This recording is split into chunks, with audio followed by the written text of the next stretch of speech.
이제 실전입니다. 수요기관이 물건을 필요로 하는 순간부터 대금이 지급되기까지 나라장터 시스템 안에서 어떤 흐름으로 진행되는지 살펴보겠습니다. 우리는 발주 공고, 입찰 투찰, 낙찰자 선정, 그리고 계약 및 대금 지급까지 이 모든 과정을 완벽하게 정복할 것입니다. 공공조달 실무 프로세스는 보시는 것처럼 4단계로 진행됩니다. 바로 발주 공고, 입찰 투찰, 낙찰자 선정, 그리고 계약 체결과 대금 지급입니다. 중요한 것은 이 모든 과정이 나라장터 GEB 시스템 안에서 전자적으로 이루어진다는 점입니다. 사전 규격 공개부터 납품, 검수, 대금 지급까지 모든 단계에서 나라장터가 활용되므로 조달 기업이라면 GEB 등록은 필수 선행 조건이라는 점 꼭 기억해 주시기 바랍니다. 나라장터 G2B는 조달 프로세스의 심장이라고 할 수 있습니다. 거버먼트 투 비즈너스의 약자로 조달청이 운영하는 국가종합 전자조달 시스템이며 입찰부터 계약, 대금 지급까지 전 과정을 원스톱으로 처리합니다. 나라장터의 핵심 기능으로는 전자입찰, 전자계약, 대금 청구, MAS 종합 쇼핑몰, 입찰 참가, 자격 등록 및 관리, 그리고 사전 규격 공개 및 의견 수렴 창구가 있습니다.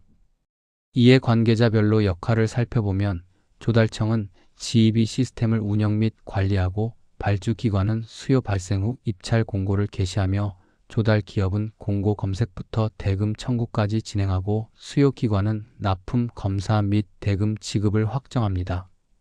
모든 조달 기업은 G2B 입찰 참가, 자격 등록이 필수입니다. 스텝 1-1 사전 규격 공개는 독소 조항을 차단하는 중요한 단계입니다.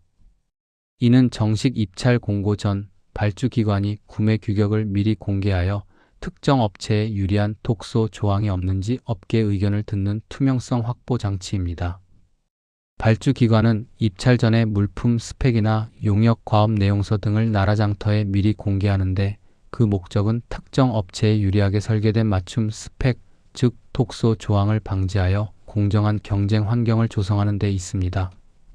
공개 후 통상 5영업일 동안 조달 기업이 규격에 대한 의견을 나라장터에 제출할 수 있으며 발주기관은 제출된 의견을 검토하여 합리적이면 규격에 반영한 후 정식 입찰 공고를 진행합니다. 사전 규격 공개는 투명성 원칙의 실천 수단이며 독소 조항 발견 시 의견 제출로 규격 수정을 요청할 수 있다는 점을 인지하시길 바랍니다. 다음은 스텝 1- 입찰 공고입니다. RFP를 철저히 분석해야 합니다. 나라장터에 공고문이 게시되면 조달 기업은 공고문과 제안 요청서, 즉 RFP를 철저히 분석하여 참가 여부와 전략을 수립해야 합니다. 공고문에서 핵심적으로 확인해야 할 사항은 입찰 방법, 낙찰 방식, 입찰 참가, 자격 요건, 예산 규모, 그리고 주요 일정입니다. RFP 분석을 통해서는 과업 범위, 요구사항, 평가 기준을 정확히 파악해야 하는데 특히 기술평가 배전표는 제안서 작성의 핵심 나침반이 됩니다. 공고일, 투찰 마감일, 개찰일, 계약일 등 주요 일정을 캘린더에 즉시 등록하여 기한을 놓치지 않도록 주의해야 합니다. 기한 초과는 자동 탈락으로 이어지기 때문입니다. 또한 사업자 유형, 실적 및 인증 요건, 면허 및 등록 보유 여부 등 참가, 자격을 반드시 확인해야 합니다. 요건 미충족 시 투찰 자체가 불가합니다. 결국 공고문 분석은 입찰 전략의 출발점이며 RFP 배전표를 기반으로 제안서 구조를 설계하는 것이 중요합니다. 스텝 2-1은 입찰 참가 자격 등록입니다. 이는 G2B 이용의 필수 관문입니다. 나라장터 이용을 위한 필수 선행 단계로 한번 등록하면 전국 모든 공공발주기관의 입찰에 참여할 수 있는 자격이 부여됩니다. 등록 주체는 나라장터에서 온라인으로 신청하며 조달청이 등록 및 관리를 하고 사업자 단위로 한 개만 등록됩니다. 등록 서류는 사업자 등록증, 법인 등기부 등본, 재무제표, 면허증, 실적증명서 등 업종과 사업 유형에 따라 상이합니다. 또한 전자입찰을 위해서는 사업자용 공인인증서, 현재는 공동인증서 발급 및 G2B 등록이 필수이며 투찰 시 인증서로 전자 서명을 하게 됩니다. 사전 확인 사항으로 등록 후에도 자격 요건 변경 시 자격 정지가 가능하므로 정기적인 갱신 및 관리가 필수적입니다. 지입이 입찰 참가 등록은 공공조달 참여의 출발점이며 등록 없이는 투찰이 불가하니 미리 등록해 두는 것이 핵심입니다. 다음은 스텝 2-2 투찰입니다. 예정 가격과 낙찰 하한율의 전략이 필요합니다. 조달 기업은 사업자용 인증서를 통해 전자적으로 입찰서와 제안서를 제출합니다. 이때 예정 가격 분석과 전략적인 가격 산정이 핵심입니다.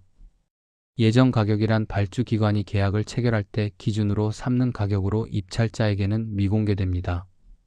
원가 계산서, 거래 신뢰 가격, 표준 시장 단가 등을 기준으로 산정됩니다. 낙찰 하한율은 예정 가격의 일정 비율 이상으로만 투찰이 가능하며 하한율 미달 시에는 무효 처리됩니다. 따라서 투찰 전략은 예정 가격을 추정하고 하한율을 계산하여 낙찰 가능 범위 내에서 최저 가격을 산정하는 것입니다. 전자 투찰 절차는 G2B 로그인, 해당 입찰건 검색 및 확인, 입찰서 작성, 투찰 전 최종 검토, 그리고 전자 서명 후 제출 완료의 순서로 진행됩니다. 투찰의 핵심은 예정 가격 추정, 낙찰 하한율 계산, 그리고 유효 범위 내 최저가 산정이며 무엇보다 마감 시간을 엄수하는 것이 중요합니다. 이제 스텝 3, 낙찰자 선정 방식 3종을 비교해 보겠습니다. 개찰 후 낙찰자 선정 방식에 따라 최종 낙찰자가 결정되는데 방식별로 특성과 전략이 다르니 적격 심사, 협상, 그리고 최저가 방식을 구분하여 이해하는 것이 중요합니다. 먼저 적격 심사제는 물품, 용역, 공사 등 가장 일반적인 방식으로 가격 중심 경쟁이지만 이행 능력 심사를 병행합니다. 점수 기준 이상자 중 최저가 입찰자가 낙찰됩니다. 다음으로 협상에 의한 계약은 IT, 컨설팅, 연구 용역 등 전문성이 중요한 분야에서 사용됩니다.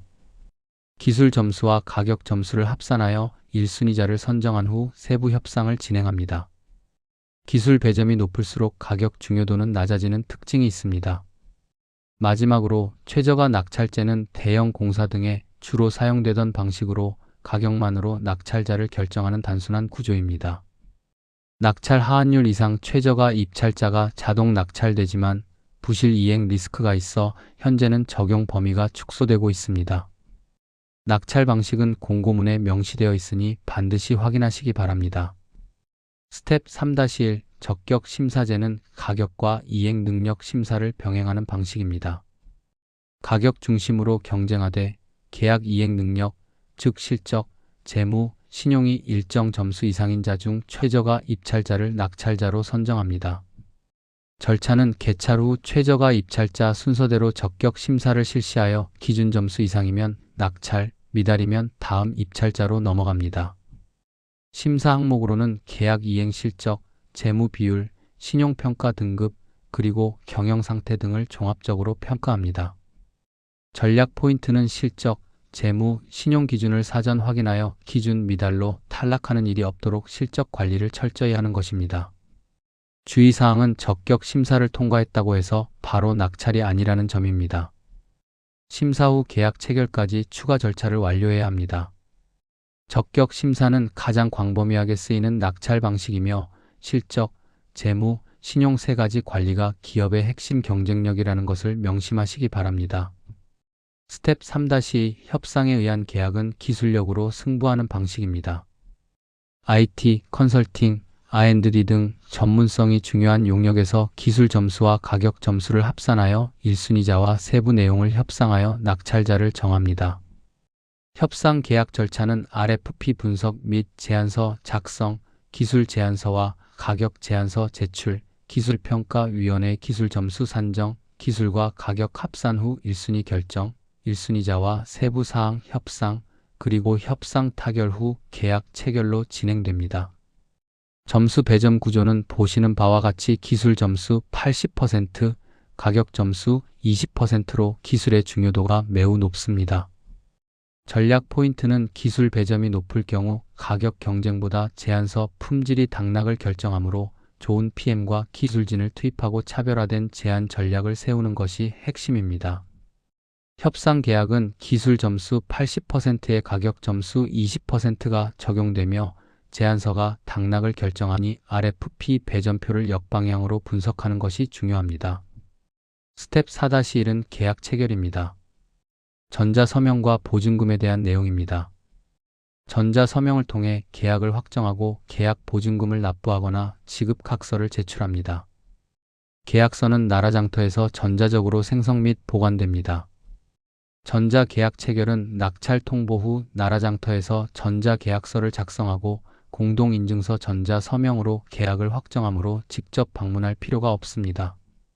계약 보증금은 계약 금액의 10% 이상이며 현금, 보증보험증권, 지급각서 중 선택하여 납부할 수 있습니다. 이는 이행 보증의 역할을 하며 불이행 시 몰취될 수 있습니다. 계약서 주요 내용으로는 계약 금액, 납품 기한, 납품 장소, 검사 기준, 지체 상금률, 하자 보증 기간 등 핵심 조건을 반드시 확인해야 합니다. 계약 체결 기한은 낙찰 통보 후 통상 10일 이내에 계약을 체결해야 하며 미체결 시 낙찰 취소 및 입찰 참가 자격 제한이 가능합니다. 전자계약은 나라장터에서 전자서명으로 이루어지며 계약 보증금 10% 이상 납부가 필수이고 기한 내 미체결 시 자격 제한이 될 수 있음을 유념하시기 바랍니다. 다음은 스텝 4-2 납품, 검수, 그리고 대금 지급입니다. 계약의 완성 단계라고 할 수 있습니다. 물품 납품 후 발주기관의 검사 및 검수를 거쳐 하자가 없으면 대금이 지급되며 계약이 종결됩니다. 먼저 납품 단계에서는 납기일까지 납품 장소에 물품 또는 용역 결과물을 납입하고 납품 확인서 발급을 요청합니다. 그 다음 검사 단계에서는 발주기관 담당자가 서류로 품목, 수량, 규격의 적합성을 확인합니다. 이어서 검수 단계에서는 실물 확인 및 성능 시험을 통해 합격 판정 후 검수 조서를 작성하고 서명을 완료합니다. 모든 과정이 끝나면 대금 지급 단계로 청구서 접수 후 14일 이내에 대금을 지급할 의무가 있으며 지연 시에는 지연 이자가 발생합니다. 하자 보증 기간은 물품 1년, 공사 2년 등 계약서에 명시되어 있으니 반드시 확인해야 하며 대금 지급 지연 시 지연 이자가 발생하면 이는 발주 기관의 책임이 됩니다. 이번에는 계약 이행 리스크인 지체 상금과 부정당업자 제재에 대해 알아보겠습니다. 계약 이행 과정에서 발생할 수 있는 주요 리스크를 이해하고 사전에 관리해야 합니다. 먼저 지체 상금은 납기일 초과 시 발주 기관이 공급 기업에 부과하는 손해 배상금입니다. 지체 일수 곱하기 계약 금액 곱하기 지체 상금률로 산정되며 물품의 경우 하루 0.05%에서 0.1% 수준으로 계약서에 명시됩니다. 주의사항으로 불가항력적인 사유, 예를 들어 천재지변 등은 지체 일수에서 제외될 수 있으나 즉시 서면으로 통보해야 합니다. 리스크 관리를 위해서는 납기 일정을 여유 있게 확보하고 분납 조건을 협의하며 불가항력 사유 발생 시 즉시 발주 기관에 통보해야 합니다. 다음으로 부정당업자 제재는 입찰 참가, 자격 제한으로 이어지며 기간은 1개월에서 2년까지입니다. 제재 기간 중에는 공공조달 참여가 불가합니다. 제재 사유로는 부정당한 방법으로 낙찰 또는 계약 체결, 정당한 이유 없는 계약 해제, 품질 불량 등이 있습니다. 제재 기간 중 매출 공백은 기업 생존에 치명적이며 담합이나 뇌물 관련 시 형사처벌도 병행될 수 있어 매우 중요합니다. 예방 방법으로는 계약 조건 철저 준수, 하도급 관리 강화, 품질 검사 사전 시행으로 불량을 원천 차단하는 것이 중요합니다. 지체 상금은 납기 초과에 대한 페널티이며 부정당업자 제재는 공공조달 참여 제한을 의미합니다. 둘 다 사전 예방이 최선임을 강조합니다. 마지막으로 실전 예상 문제 3선을 통해 핵심 해설을 살펴보겠습니다. 실무 프로세스, 나라장터, 낙찰 방식에서 출제되는 핵심 문제들이며 각 단계별 용어 정의와 요건이 주요 출제 포인트입니다.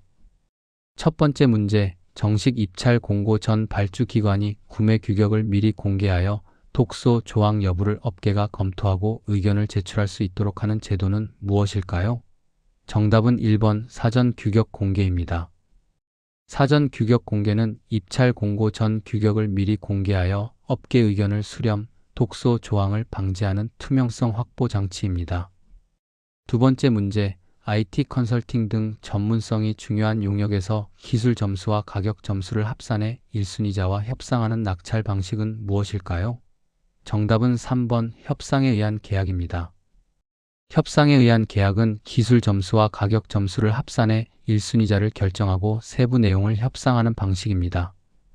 마지막 세 번째 문제, 낙찰자로 결정된 기업이 계약 금액의 몇 퍼센트 이상을 계약 보증금으로 납부해야 하는가? 정답은 2번 10%입니다. 계약 보증금은 계약 금액의 10% 이상이며 현금, 보증보험증권, 지급각서 중 선택하여 납부할 수 있습니다. 제사장 핵심 요약입니다.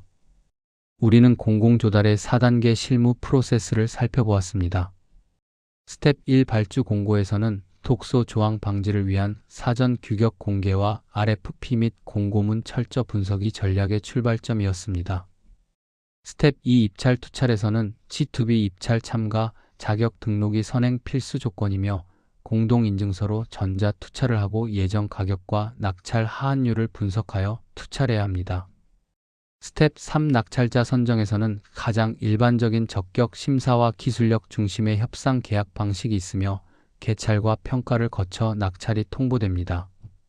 마지막 스텝 4 계약 및 대금에서는 전자 서명 계약과 계약 보증금 10% 이상 납부가 필수이며 납품, 검사, 검수를 거쳐 대금이 지급됩니다. 또한 지체 상금과 부정당 제재 리스크 관리의 중요성도 강조했습니다.